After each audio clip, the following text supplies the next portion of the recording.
بسم اللہ الرحمن الرحیم۔ السلام علیکم ناظرین، ویلکم ٹو مائی چینل خواب اور تعبیر۔ ناظرین، خواب اور تعبیر کے اس چینل میں حکایات کے سلسلے میں آج جو حکایت میں پیش کروں گی وہ ہے اعجاز کی فراست۔ آدمی کی خوبیاں ہی بعض اوقات اس کی دشمن بن جاتی ہیں۔ اعجاز کی ذہانت، دیانت و امانت اور اپنے آقا کے ساتھ وابستگی، کامل فرمانبرداری ایسے اعمال تھے جنہوں نے تمام ارکان دولت کو اس کا دشمن بنا دیا تھا۔ اعجاز کے خلاف ان لوگوں کے دلوں میں کدورت، بغض اور حسد کا مادہ روز بروز بڑھتا ہی جا رہا تھا۔ ادھر سلطان کا لطف و کرم اور جور و سخا اعجاز کے حق میں بڑھ رہا تھا۔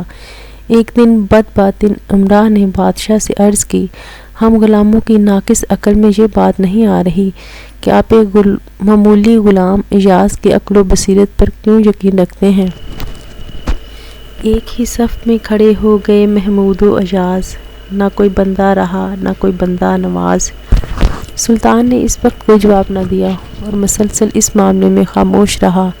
چند دنوں بعد دربار کے ان حاسد امراء کے ساتھ لے کر جنگل اور پہاڑوں کی طرف نکلا۔ کوسوں میل دور ایک قافلہ پڑاؤ ڈالے ہوئے تھا۔ سلطان نے ایک امیر کو حکم دیا، گھوڑے پر تیزی سے جاؤ اور قافلے والوں سے پوچھو کہاں سے آئے ہو۔ وہ امیر سلطان کے حکم کے تعمیل میں گیا اور کچھ دیر بعد واپس آ کر بتایا کہ قافلہ شہر رے سے آیا ہے۔ سلطان نے پوچھا، قافلے والوں کی منزل مقصود کیا ہے؟ اس کا جواب امیر نہ دے سکا۔ سلطان نے دوسرے امیر سے کہا، اب تم جاؤ اور پوچھو کہ کارواں کدھر جائے گا۔ دوسرا امیر جواب لایا کہ ان کا ارادہ یمن کا ہے۔ بادشاہ نے اس کے سے پوچھا کہ ان کا ساز و سامان کیا ہے۔ اس بات کا جواب وہ نہ دے سکا۔ وزیر حیران ہوا کہ یہ تو اسے نے معلوم ہی نہیں کیا۔ بادشاہ نے ایک اور امیر کو بھیجا اور حکم دیا، دریافت کر کے آؤ کہ ان کے پاس کیا سامان ہے۔ اس نے واپس آ کر کہا، ان کا سامان رے کے برتن ہیں۔ بادشاہ نے اس سے پوچھا، وہ قافلہ رے شہر سے کب نکلا تھا؟ وہ امیر اس سوال کا جواب دینے سے عاجز رہا۔ بادشاہ نے ایک اور وزیر کو بھیجا تاکہ وہ معلوم کرے انہوں نے سفر کب شروع کیا تھا۔ اس نے واپس آ کر بتایا کہ 7ویں رجب کو یہ قافلہ رے سے روانہ ہوا، اور ساتھ ہی بادشاہ نے یہ بھی پوچھا، رے شہر میں اشیاء کا بھاؤ کیا ہے؟ وہ سلطان کے سوال کا جواب دینے سے عاجز رہا۔ اس طرح بادشاہ نے 30 سرداروں کو بھیجا اور ایک ایک سوال دریافت کیا۔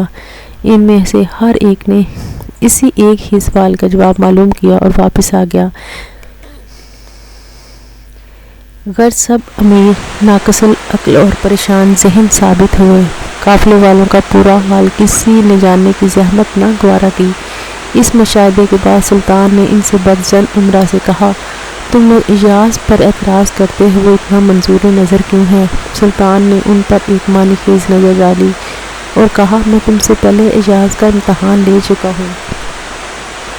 میں نے اس کو یہ دریافت کرنے کے لیے بھیجا کہ قافلہ کہاں سے آیا ہے۔ وہ گیا اور قافلے کا سارا حال دریافت کر کے واپس آیا۔ میں نے اس سے جو سوال کیا اس نے تسلی بخش جواب دیا۔ جو معلومات تم 30 آدمیوں نے 30 پھیروں میں فراہم کی،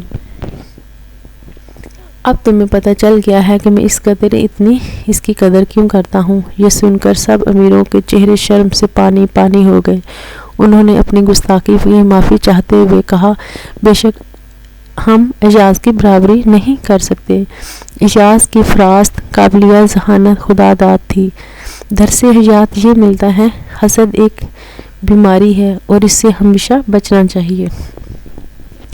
ناظرین، آج کی حکایت کے ساتھ میں آپ سے اجازت چاہوں گی، اور اس سے پہلے میں آپ سے ایک ریکویسٹ کروں گی کہ اگر آپ کو میری ویڈیوز پسند آ رہی ہیں تو پلیز میرے چینل کو سبسکرائب کیجیے گا اور ویڈیو کے نیچے لائک کے آپشن کو کلک کر کے اپنی پسندیدگی کا اظہار کیجیے گا تاکہ میں اس نیک کام کو جاری رکھ سکوں۔